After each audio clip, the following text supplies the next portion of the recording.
Hello friend, I want to tell you about the Mercedes W212 car. A selection of engines like at a market. In total, there were 30 petrol and 27 diesel versions, so I won't describe all of them. Versions are not engines though. There were a few fewer of them, but still a lot. I'll deal with the most popular ones, divided by the number of cylinders. R4 engines. 4-cylinder petrol engines can be divided into families. M271, 1.8L, and M274, 1.6 and 2.0L, and all have a supercharger. The compressor is only found in the E200, 1.8L, and only this engine has indirect injection, but only in the CNG version. More popular were the E200, 184 HP, and E250, 204 HP. The same engine, but with direct injection. Quite sufficient for normal driving. From 2013, the 1.8 engines were replaced by 2-liter engines with 184 and 211 horsepower. But the offer also included the smallest 1.6 turbo engine, E180, generating a modest 156 horsepower. This is also not as weak a unit as it might seem, because it generates as much as 250 Newton-meters and accelerates the E Class to 100 km per hour in 9.6 seconds. It belongs to the same M274 family as the 2-liter, 4-cylinder diesel engines dominate the E Class, and rightly so, because nothing fits this car better than the iconic 2.1-liter OM651 engine.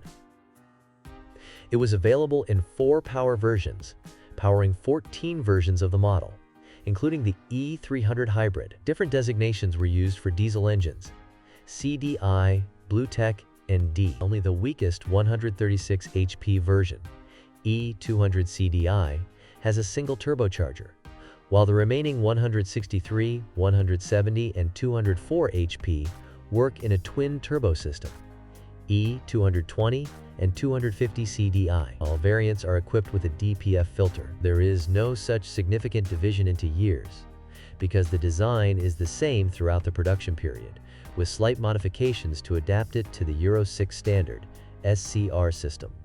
Its requirements were of course met by versions from 2013. In some early versions, a service campaign was carried out for the injection system, which was not very durable. Today, there is no way that this would apply to models that are in normal use. Even if the campaign was not carried out in some, the injectors were either already repaired or turned out to be okay. It is also worth mentioning that the OM651 is a thoroughly modernized, iconic OM646, which was a relatively simple and at the same time one of the most durable diesels produced after 2000. Basements. The newer variant, found in the W212 for example, already has a timing chain mounted at the rear. It is not only more expensive to replace and practically impossible to check without dismantling, but it is also not very durable. The engine itself is nevertheless very good. V6 engines. There were even more petrol versions of the V6 than the R4, which does not necessarily translate into their greater market popularity. These were much more expensive cars. In practice, there were fewer engines than 4-cylinder ones, because only 2 M272 3.0 and M276 3.5, but in as many as 7 power versions. The basic V6 version is the E300 with 231 horsepower before the facelift and 245 horsepower after the facelift. This is a 3.0 engine, naturally aspirated, with indirect injection, offered throughout all years of production, and the most reliable V6 version. Indirect injection also has a 272 horsepower 3.5 engine, E350, offered until 2013. The E300 with 252 and 292 horsepower have direct injection and were discontinued in 2014, as was the 3.5-liter E350 with 306 horsepower. Until the end of production, only the E400 with a 3.5 engine with 333 horsepower was offered of the more powerful variants. The earlier E400 had a 3-liter with the same power. Both units were equipped with turbocharging. We can mention the hybrid version E400 Hybrid, created mainly for the American market. Its 3.5-liter engine has no supercharger, generates 306 HP, and receives an additional 27 HP of support from the electric motor. I do not recommend this version due to the high level of complexity of the design and expensive repairs, e.g. battery replacement. V6 diesels are in fact like the R4 10M 642 engine in 8 power variants from 204 to 265 HP. This 3-liter engine generated a minimum of 500 and a maximum of 620 Newton-meters of torque. The unit is well rated, although its level of complexity is enormous. It also has not only a DPF, but often an SCR system. It is worth approaching the subject of purchase consciously and assuming in advance that the V6 diesel is a version for the wealthiest. When it comes to service and repairs, V8 engines. In this generation of the E Class, V8 engines are only petrol engines with capacities of 4.7 liters, post-facelift M278, and 5.5 liters, pre-facelift M273. These versions were marked as E500. the differences in the power of the E500 are not great, although the engines are completely different. The early engine has indirect injection and is a development of the highly valued M113 design installed, among others, in many AMG variants. In turn, the newer and smaller M278 engine is a development of the M273. It has direct injection, modern low-emission solutions, such as regulated pressure in the lubrication system or water-cooled supercharging. Both of these engines are durable, but repairs to the timing or leaks are expensive. A few words about the drivetrain. The Mercedes E Class is impressive, not only in terms of the number of engine versions, but also drive systems. Manual gearbox versions are rare, approximately 10% of cars for sale, and these can only be found in the petrol E200, 184 HP, and diesel E200 and 220 CDI, 136, 163 and 170 HP, and E250 CDI, 204 HP. The most common are 7-speed G-tronic automatics, less often 5-speed, only petrol R4. There are also 9-speed gearboxes. End of production E220, 300 and 350 CDI. AMG versions also had a 7-speed automatic, but called speed shift with friction discs, which accelerated gear changes, and a friction clutch with a dual-mass flywheel instead of a traditional converter, which transferred power without torque loss. Of course, traditionally for Mercedes, the basic drive was realized on the rear axle, but there was no shortage of versions with four-wheel drive 4MATIC. Only 4-cylinder petrol engines did not have this solution, and the 2.1 diesel received the 4MATIC version in the E220 CDI and E250 CDI versions.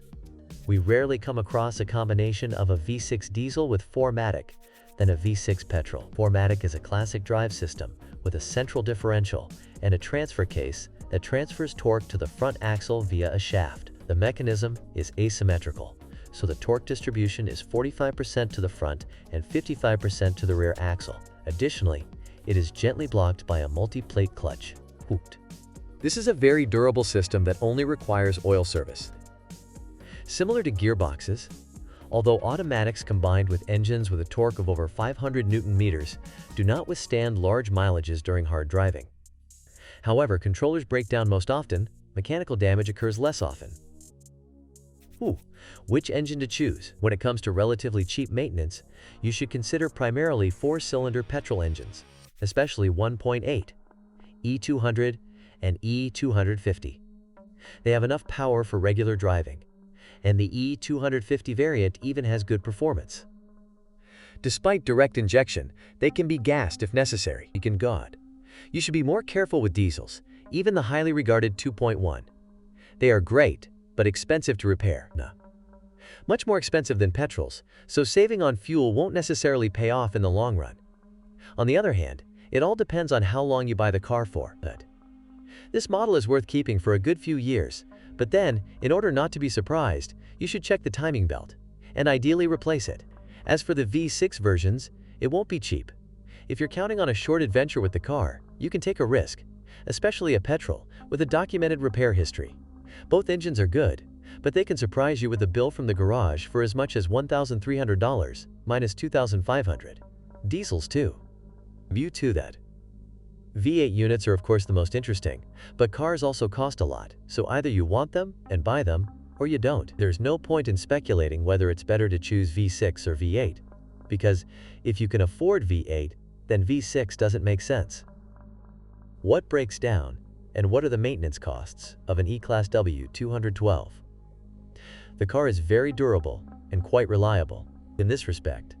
It is even better than in the W210 and W2011 generations.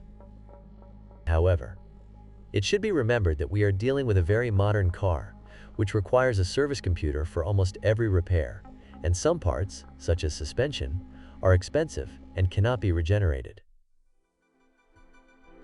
Advertisements clearly show that 500,000 kilometers is not the end of the W212's life, and there are plenty of such cars from taxis and other transport companies in Germany. Diesels dominate in such cars, of course. A common source of problems with the operation of equipment elements is the comfort module. In the case of air suspension, its operation and tightness should be checked. Besides, in the standard one with adaptive damping, it is not much cheaper. So a very good move before buying is to check the shock absorbers, especially visually. In our country, there are combinations, used parts, modifications, because some owners simply cannot afford to service this Mercedes.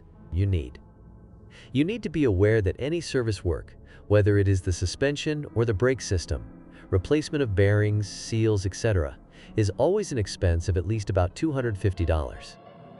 This is not W124 or W210, in which everything could be done in the barn. That is why the service history and general technical condition are so important. When buying a car in which you need to fix a few mechanical things, especially an unevenly running engine, it is worth having at least $2,500 over the price of the car.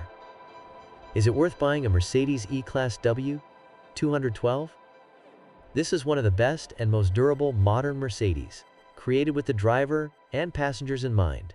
With good engines, it is spacious and comfortable, already packed with electronics, but not too much. With the right approach to servicing and care, the car rewards you with great durability and rare failures. Definitely worth it. Thanks for listening to me. Don't forget to subscribe to the channel and rate my video. If you know of any problems with this car that I haven't mentioned, be sure to write about them in the comments.